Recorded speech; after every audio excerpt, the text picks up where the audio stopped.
J'aurais peut-être terminé, mais avant, je voudrais, à travers vous, mettre en garde notre population face aux candidats de l'étranger.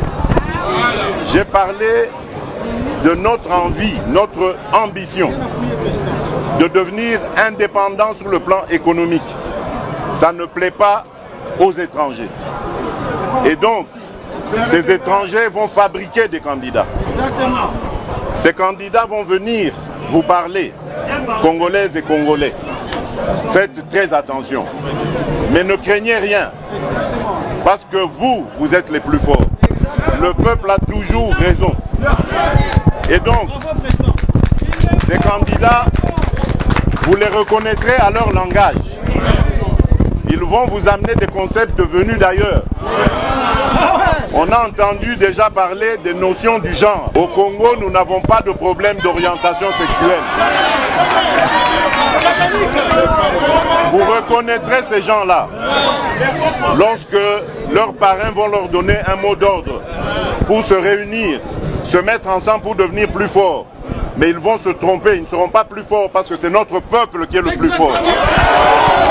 Voilà pourquoi je dis à l'étranger qu'il est temps de laisser tomber cette politique du passé qui consiste à soutenir des pantins et de penser pouvoir les faire élire contre la volonté du peuple.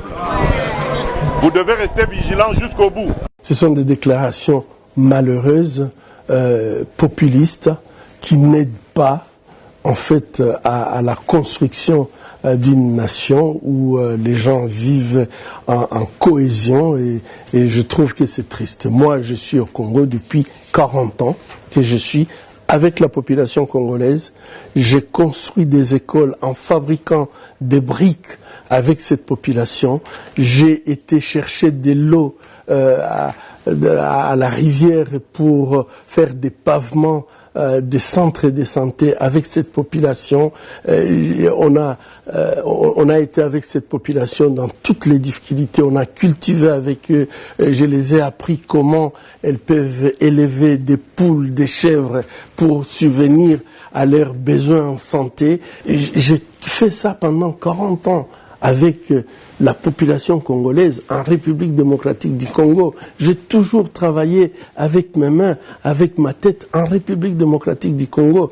Et c'est malheureux des gens qui vivent en Europe, qui vivent avec les subventions de l'assistance sociale de l'Europe, qui n'ont pas d'adresse au Congo. Ils ont peut-être l'adresse de leur père, mais on ne connaît pas leur adresse physique au Congo, puissent me traiter, moi qui vis au Congo, d'être le candidat de blanc. Je crois que le contraire serait vrai. Toute ma famille vit avec moi au Congo. Mes enfants ont étudié dans les écoles congolaises, les universités congolaises. Eh ben, je crois qu'il faudrait qu'ils revoient un peu leur discours par rapport à moi. Je suis le plus congolais de tous.